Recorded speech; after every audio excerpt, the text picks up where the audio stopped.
Assalamualaikum warahmatullahi wabarakatuh. Kami dari kelompok 4 ingin mempresentasikan mengenai strategi peningkatan untuk sistem pengiriman obat transdermal, tren, dan aplikasi saat ini.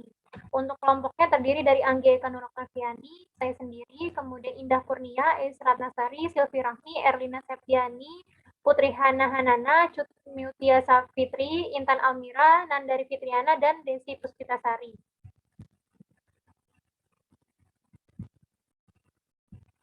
Sistem pengantaran obat transdermal.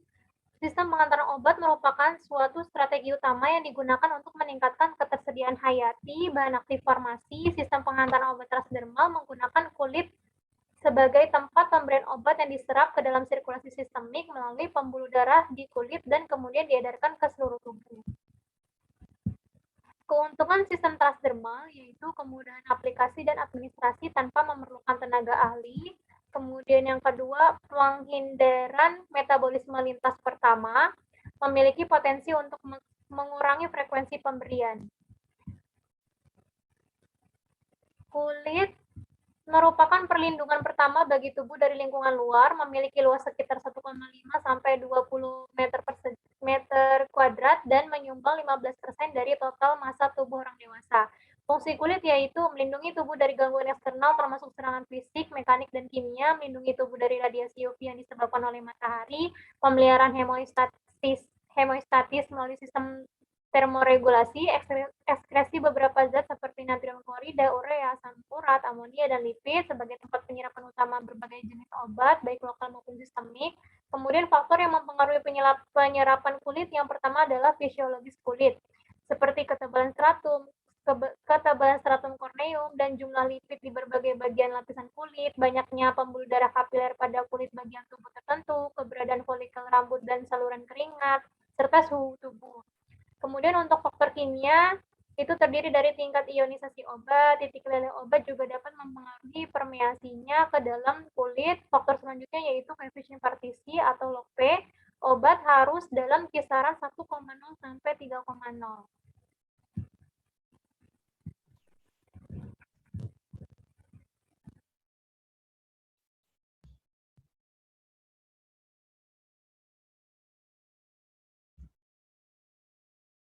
Baik, selanjutnya modifikasi stratum corneum.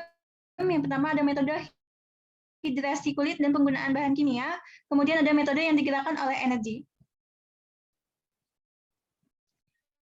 Metode hidrasi kulit dan penggunaan bahan kimia. Yang pertama, hidrasi kulit untuk mempertahankan kadar air seperti penggunaan oklusif, dressing, dan juga patch untuk mencegah kehilangan air dengan menambahkan eksipien lipid ke formulasi dan juga meningkatkan kelembaban kulit menggunakan humectan.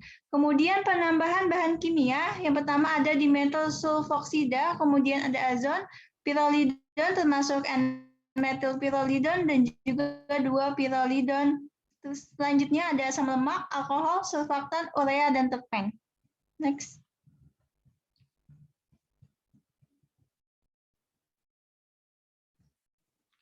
Baik, untuk metode yang digerakkan oleh energi, yang pertama ada iontoporesis, yaitu untuk meningkatkan permeasi obat ke dalam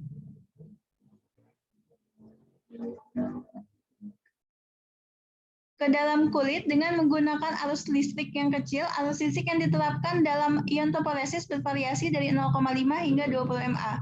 Kemudian beberapa faktor yang dapat mempengaruhi pengantaran obat melalui iontoporesis seperti formulasi, fisiologi, tempat aplikasi, karakteristik psikokimia obat yang dikirim, kemudian durasi aplikasi, dan juga parameter instrumen. Ada beberapa keterbatasan seperti kemungkinan iritasi kulit dan juga kerusakan kulit akibat arus penyiapan dan juga instrumen, kompleksitas penggunaan untuk pasien, ion obat mungkin tidak mudah meresap ke dalam kulit, kemudian elektroda cenderung menimbulkan korosi pada penyimpanan karena sifat gel berair dan juga perekat.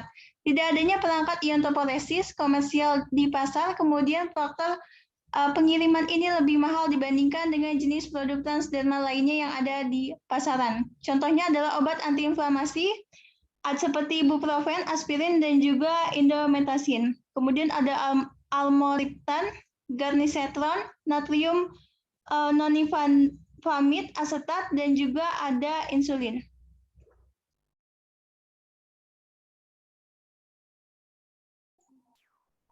Selanjutnya yang kedua adalah sonoforesis. Dikenal sebagai fonoforesis. Sistem ini menggunakan ultrasound pada frekuensi 20 kHz sampai 16 MHz untuk memodifikasi susunan lipid di layar stratum korneum.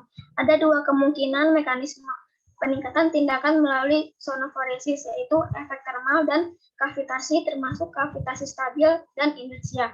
Dengan menerapkan ultrasound, suhu kulit meningkat, menghasilkan difusivitas obat yang lebih tinggi ke dalam kulit.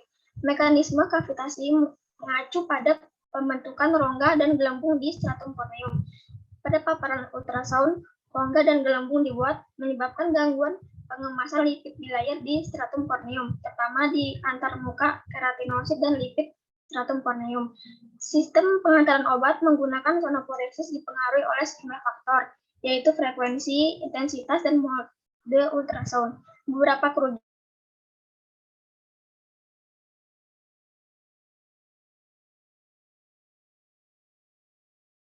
contohnya peningkatan transdermal dalam pengiriman ketoprofen, fluosinolon asetonida, vankomisin, gemcitabin hidroklorida, dan protein, insulin, interferon, dan eritropoietin. Next. Yang ketiga ada elektroporasi, teknik yang digunakan untuk membuat pori-pori mikro di kulit dengan menerapkan tegangan tinggi, yaitu 10 sampai 1000 voltase selama periode waktu yang sangat singkat, kurang dari beberapa ratus milidetik. Prinsip elektroporasi melibatkan pemaparan larutan obat yang telah ditempatkan pada kulit pada gelombang nadi. Gelombang pulsa ini akan membuat pori-pori berair di lapisan ganda lipid stratum korneum dan memungkinkan penetrasi obat ke lapisan kulit yang lebih dalam melalui pori-pori yang dipengaruhi oleh beberapa faktor, yaitu sifat fisikokimia obat, voltase yang digunakan, panjang pulsa, dan jumlah pulsa. Beberapa keterbatasan seperti kebutuhan akan instrumentasi yang canggih dan berbiaya tinggi, sarana aplikasi yang rumit dan memakan waktu, kebutuhan akan personel yang ahli, keluaran obat rendah karena area terbatas dari pori-pori berair yang dibuat, dan kerusakan sel karena tegangan tinggi. Contohnya tetrakain, alniditan, insulin, fentanyl, timolol, dan kalsein.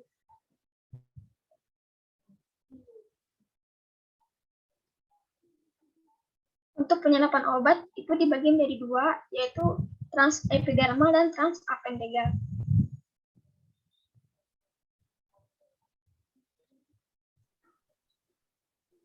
Selanjutnya ada transepidermal, yaitu rute transepidermal dapat dibagi lagi menjadi dua jalur, yaitu transseluler dan intraseluler. Dalam rute transseluler, obat berdifusi melalui sel stratum korneum selama proses absorpsi melalui membran yang terdiri dari lipid bilayer. Rute ini sebagian besar diambil oleh obat hidrofobik karena sifat hidrofobik kompleks lipid dalam membran stratum korneum. Rute interseluler adalah jalur dominan untuk absorpsi obat, terutama bergantung pada keseimbangan spesifik molekul obat agar cukup larut dalam lemak dan air. Selanjutnya ada transapendageal, merupakan pengiriman obat melalui folikel rambut atau kelenjar keringat di kulit. Rute ini diperlukan untuk transportasi senyawa polar atau terionisasi dan berguna untuk transportasi makromolekul besar yang memiliki masalah melalui sel-sel epidermis karena ukuran molekul dan sifat partisi yang berbeda. Namun penggunaan jalur ini agak terbatas karena area penyerapan yang lebih kecil, 0,1% dari total area kulit. Interaksi obat pembawa. Yang pertama ada pendekatan atau teknik prodrug, menggunakan interaksi kovalen sehingga obat yang dimodifikasi atau obat induk lebih hidrofobik daripada bentuk aktifnya. Kelemahan, suatu produk dapat menyebabkan toksisitas karena metabolisme yang tidak dapat diprediksi. Produksi suatu produk memerlukan pertimbangan atau metode fabrikasi yang kompleks dan terbatas hanya pada pembentukan molekul kecil. Contoh obatnya ada stafudin, naltrexone, bupropion, morfin, indometasin, karbamat, dan haloperidol. Yang kedua ada pemasangan ion. Karena tidak mudah diserap melalui atau melintas stratum korneum, penambahan spesies ion yang berlawanan ke dalam formulasi obat akan menghasilkan senyawa pasangan netral yang memiliki koefisien partisi yang berbeda terhadap stratum corneum. Obat induk akan dilepaskan dan kemudian diserap ke dalam sirkulasi. Kelebihannya, pengiriman pasangan ion dan prodrug masih bergantung pada teknik difusi pasif. Contoh obatnya isedronat, bisoprolol, escitalopram, berberin, zoltoprofen, dan nikotin. Vesikel dan analognya yaitu nanovesikel. Yang pertama itu liposom, digunakan untuk enkapsulasi obat hidrofilik dan hidrofobik. Kemudian yang kedua etosom. Etosom dianggap memiliki biokompatibilitas yang lebih baik dan permeabilitas obat yang lebih tinggi dibandingkan dengan liposom konvensional. Contoh obatnya itu ada apigenin, valsartan, econazole nitrat, quercetin, endometasin, kurkumin, ekstrak teh hijau, dan mitoxantron. Kemudian selanjutnya ada transfersom, liposom ultradeformasi yang terdiri dari fosfolipid dan aktivator tepi. Kemudian contoh obatnya di sini ada clinidipin, kemudian diflunis, selanjutnya ada sinomenin, ekstrak teh hijau, dan lain sebagainya. Selanjutnya ada niosom, digunakan untuk menggabungkan senyawa polar dan nonpolar. Contohnya di sini ada sulfadiazin, capsaicin, resveratrol, atenolol, dan lain sebagainya. Dan yang terakhir yaitu fitosom. Fitosom dimanfaatkan untuk meningkatkan bioavailabilitas senyawa alami seperti kurkumin, sinigrin, moringa oleifera ekstrak, dan centella. Next slide. Kelemahan nanovesikel. Kelemahannya itu seperti ketidakstabilan produk manufaktur, kemudian reproduktivitas batch, kemudian produksi skala besar, pemuatan obat yang rendah, instrumentasi dan metode berbiaya tinggi, kemudian teknologi liposomal dapat menghambat penetrasi molekul kecil molekulit. Nah, kemudian di sini ada gambarnya beserta keterangannya. Bisa kita lihat berdasarkan warnanya. Next slide. Selanjutnya ada stratum corneum bypass. Teknik bypass ini termasuk dalam teknologi peningkatan generasi kedua, yaitu dengan sistem pengiriman transfolikular. Yang mana transfolikular ini merupakan jalur yang penting bagi penetrasi obat yang diberikan secara topikal. Transfolikular mengacu pada pengiriman obat melalui folikel rambut sebagai rute penyerapan utama. Rute ini dibatasi oleh area folikel rambut di kulit yang hanya hingga 0,1% dari area permukaan kulit. Kemudian pengupasan pita, pemotongan mikro, dan jarum mikro adalah contoh metode bypass kulit generasi ketiga. Kemudian ada tape strip, yaitu teknik untuk menghilangkan lapisan stratum corneum superficial dengan mengoleskan pita perekat pada permukaan kulit beberapa kali, dengan menghapus lapisan stratum corneum yang berurut. Selanjutnya itu teknik yang lebih maju untuk mengganggu stratum corneum kulit adalah dengan menggunakan micro-seasoning yang pertama kali dilaporkan oleh Herden et al. Dalam teknik ini, stratum corneum dihilangkan secara bertahap menggunakan partikel aluminium oksida yang dimobilisasi dalam kecepatan yang dipercepat. Partikel yang dipercepat akan memotong stratum corneum dan membuat saluran mikro di kulit.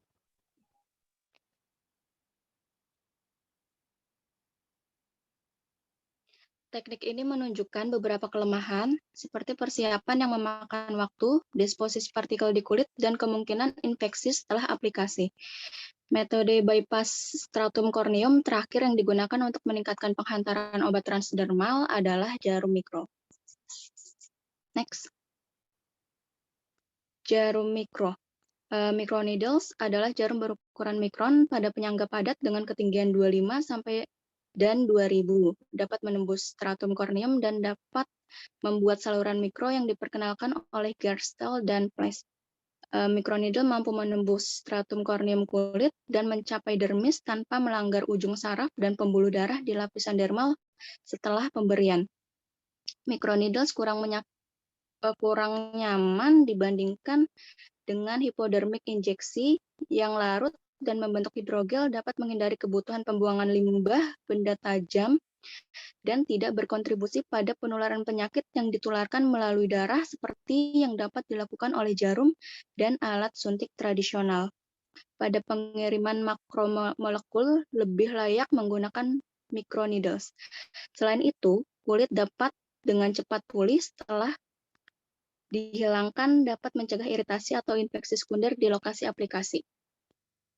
Selanjutnya, yang kedua ada jarum mikro padat. Microneedles padat menggunakan saluran mikro yang dibuat di kulit saluran penyerapan obat. Setelah penyisipan, microneedle dihilangkan dan patch transdermal diterapkan ke mikron konduit. Kemudian obat dilepaskan melalui difusi pasif dari formulasi obat dan meresap melalui saluran mikro ke dalam kulit. MN padat kemudian diproduksi menggunakan berbagai jenis bahan, termasuk logam, keramik, dan polimer. Berbasis logam yang dibuat dari titanium dan baja tahan karat. MN berbasis keramik, Bistrova, dan Lutke memproduksi jenis MN dengan menuangkan bubur alumina ke dalam cetakan mikro.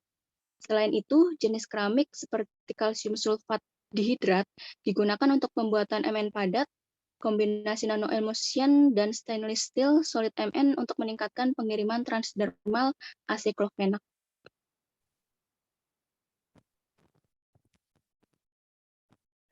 Jarum mikro berlapis dibuat dengan melapisi ujung jarum microneedle dengan formulasi obat baik larutan obat atau lapisan dispersi. Untuk menyiapkan pelapis, obat dicampur dengan bahan pengental dan surfaktan untuk memastikan obat menempel pada ujung microneedle.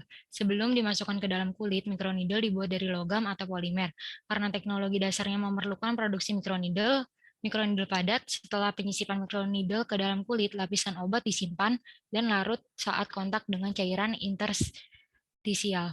Pemanfaatan microneedle dilapisi dilaporkan oleh Cormier et al. Untuk pengiriman desmopressin meningkatkan pengiriman makromolekul lain seperti insulin, asam deoksiribonukleat atau DNA, exendin 4, toksin, botulinum A, dan peptida A untuk pengiriman lidokain dan riboflavin. Kelemahan utama dari penggunaan microneedle terlapis adalah terbatasnya jumlah obat yang dapat dikirim karena kendala atau pembatasan permukaan pelapis. Next. Keempat, ada jarum mikro berongga. Microneedle berongga untuk pengiriman obat secara terus-menerus melalui lubang jarum ke dalam kulit.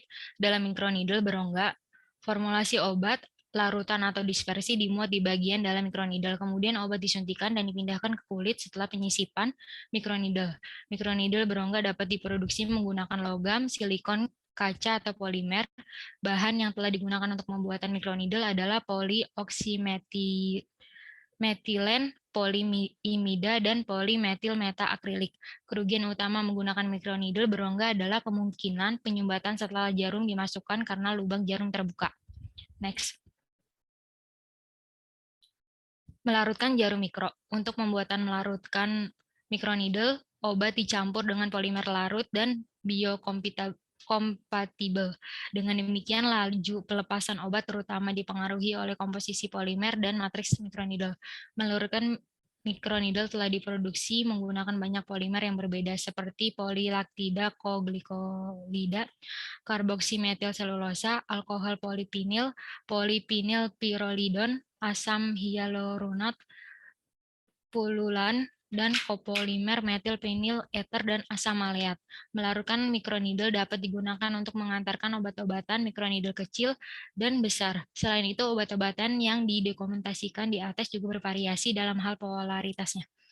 Melarutkan microneedle juga memiliki beberapa kelemahan yang melekat seperti deposisi polimer di kulit, jumlah obat yang terbatas yang dapat diformulasikan dalam jarum, dan kemudian dikirim ke kulit. Dalam aplikasi berulang untuk melarutkan microneedle, pengendapan polimer sintetik MW tinggi di kulit dapat menyebabkan eritema atau akumulasi hati atau limfatik. Next. Hidrogel atau pembentukan jarum mikro. Teknologi ini menggunakan reservoir yang mengandung obat yang kemudian diintegrasikan dengan microneedle kosong pada aplikasi. Perbedaan yang di sini adalah setelah dimasukkan ke dalam kulit, microneedle dapat menyerap sejumlah besar cairan interstisial dan membengkak di kulit. Kemudian reservoir yang mengandung obat larut dan molekul obat berdifusi melalui saluran microneedle yang membengkak ke dalam kulit. Microneedle pembentuk hidrogel pertama dibuat dari campuran berair yang mengandung polimetilvinil ether komaleat anhidrida dan polyethylene glycol. Film berisi obat diintegrasikan dengan hydrogel forming microneedle untuk pengiriman 6 obat berbeda, termasuk BSA, insulin, kafein, teofilin, dan metronidazole. Penemuan ini telah menjadi pionir dan beberapa penelitian lain yang menggabungkan microneedle pembentuk hidrogel dengan beberapa jenis reservoir seperti wafer terliofilisasi, pelarut bersama, dan tablet terkompresi. Beberapa bahan lain seperti polimetil ether, asam komaleat, silang pektin, polipinil alkohol, ikatan silang, gelatin, dan 2-hidroksietil metakrilat atau HEMA, ikat silang etilen glikol di metakrilat atau EGDMA juga telah diselidiki untuk pembuatan microneedle pembentuk hidrogel. Selanjutnya, pada gambar ini menggambarkan beberapa hidrogel forming microneedle yang terbuat dari polimer yang berbeda. Yang A, ada polymethyl ether CO maleat asam terikat silang dengan polyethylene glycol. Yang gambar B, itu polyvinyl alkohol ikatan silang gelatin. Yang gambar C, EGDMA ikatan silang dengan HEMA. Gambar yang di itu microneedle pasca penelitian permeasi in vitro pembuatan hidrogel yang membekak.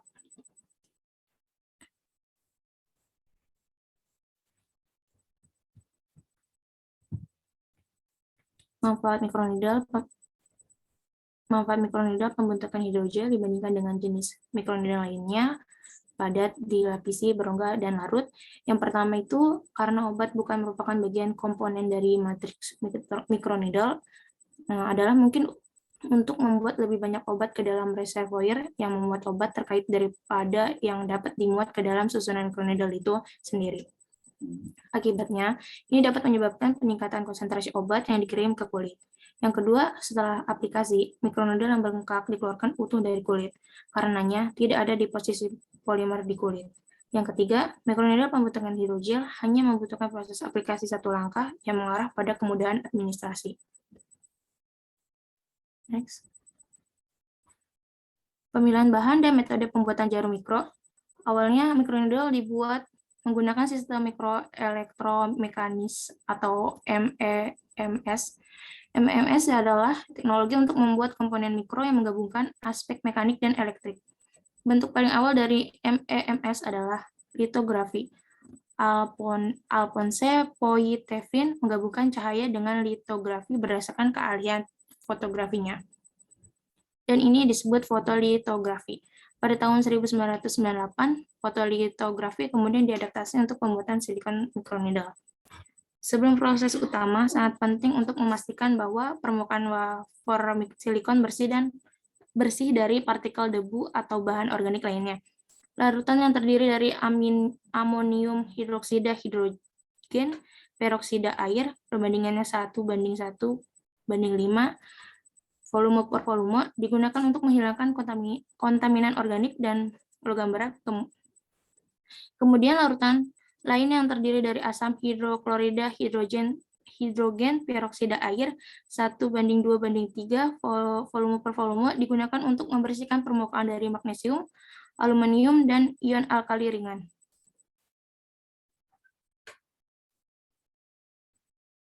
Selain silikon, bahan lain juga telah dieksplorasi untuk pembuatan microneedle. Microneedle dapat dibuat dari logam seperti titanium, besi, tahan karat, dan nikel. Beberapa metode digunakan untuk membuat microneedle logam seperti elektroplating, pemotongan laser, dan etsa fotokimia. Microneedle logam memiliki beberapa kelemahan seperti kemungkinan respon inflamasi imun di tempat aplikasi dan penggunaan dapat menyebabkan reaksi alergi. Microneedle polimer memiliki beberapa keunggulan dibandingkan dengan bahan yang disebutkan di atas. Misalkan jenis microneedle ini biokompatibel, tidak seperti silikon atau logam. Selanjutnya, berbagai jenis polimer telah dipelajari untuk pembuatan microneedle polimer, seperti galaktosa, maltosa, karbosimetil selulosa, alkohol polivinil pyrrolide, natrium hyalurono, polimer metil ester dan anhidrat malayat, natrium alginat, dan poliasam akrilat.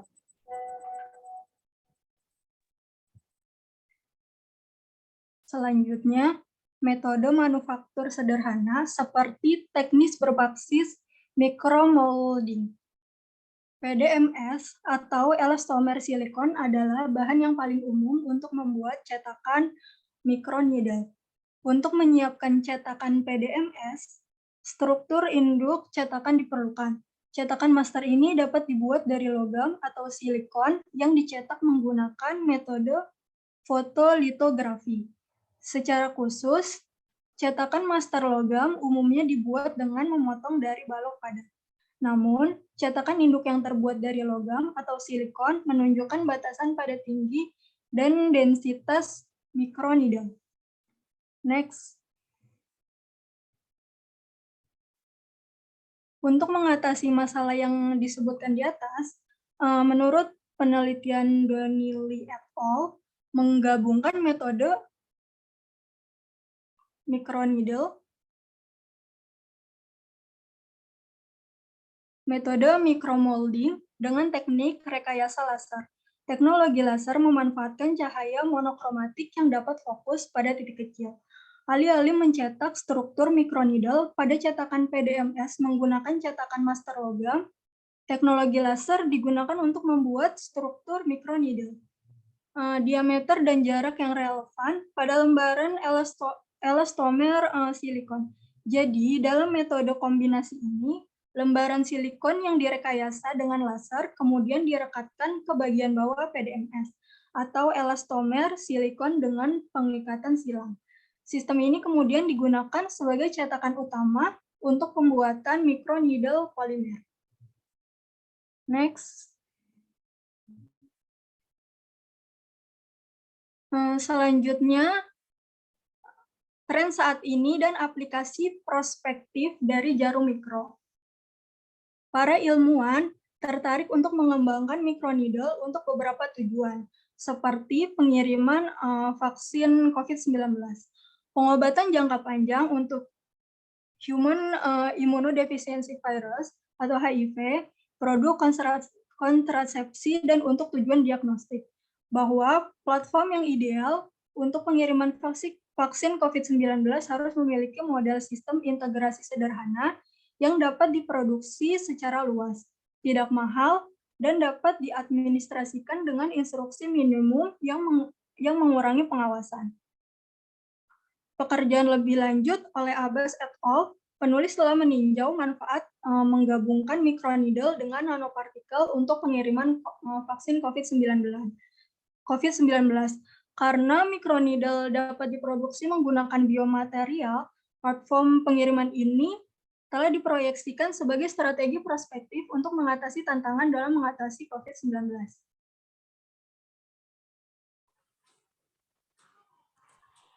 Yang menarik, mereka mengembangkan microneedle polimer fleksibel yang terbuat dari polimer alginat dan menggunakan microneedle ini sebagai kepala swab orofaringeal biasa untuk meningkatkan efisiensi proses pengambilan sampel selama deteksi COVID-19. Sumber-sumber yang dipublikasikan ini telah memunculkan potensi untuk proses pengiriman dan pengambilan sampel COVID untuk mengurangi hasil negatif palsu dalam deteksi COVID. Teknologi ini telah terbukti berguna dalam pemberian obat antiretroviral kerja lama. Pemberian obat antiretroviral jangka panjang diperlukan untuk meminimalkan efek samping obat. Mereka melaporkan bahwa kombinasi nanosuspensi yang mengandung rilpivirin dan microneedle yang larut dapat memberikan konsentrasi plasma rata-rata pada tikus sekitar 430 per mili pada hari ke-7 pengobatan. Next. Kesimpulannya, yang pertama, sistem pengiriman transdermal telah dikembangkan sebagai solusi untuk mengatasi masalah yang terkait dengan bentuk sediaan oral atau injeksi.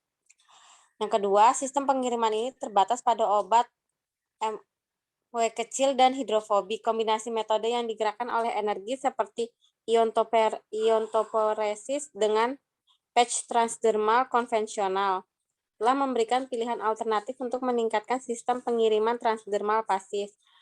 Meskipun pendekatan ini terdengar menjanjikan, teknologi ini masih belum dapat digunakan untuk mengirimkan makromolekul. Next. Studi terbaru menunjukkan bahwa metode aktif dengan menusukkan kulit subkutan yaitu microneedle merupakan salah satu pendekatan yang menjanjikan untuk pengiriman berbagai jenis obat. Dengan menggabungkan microneedle dengan patch transdermal konvensional, lebih mungkin untuk memberikan obat berbasis peptida atau protein melalui rute transdermal.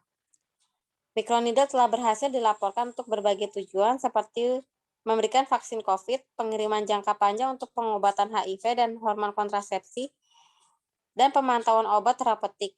Ini telah menunjukkan bahwa teknologi microneedle telah menjadi strategi prospektif untuk meningkatkan sistem pengiriman transdermal.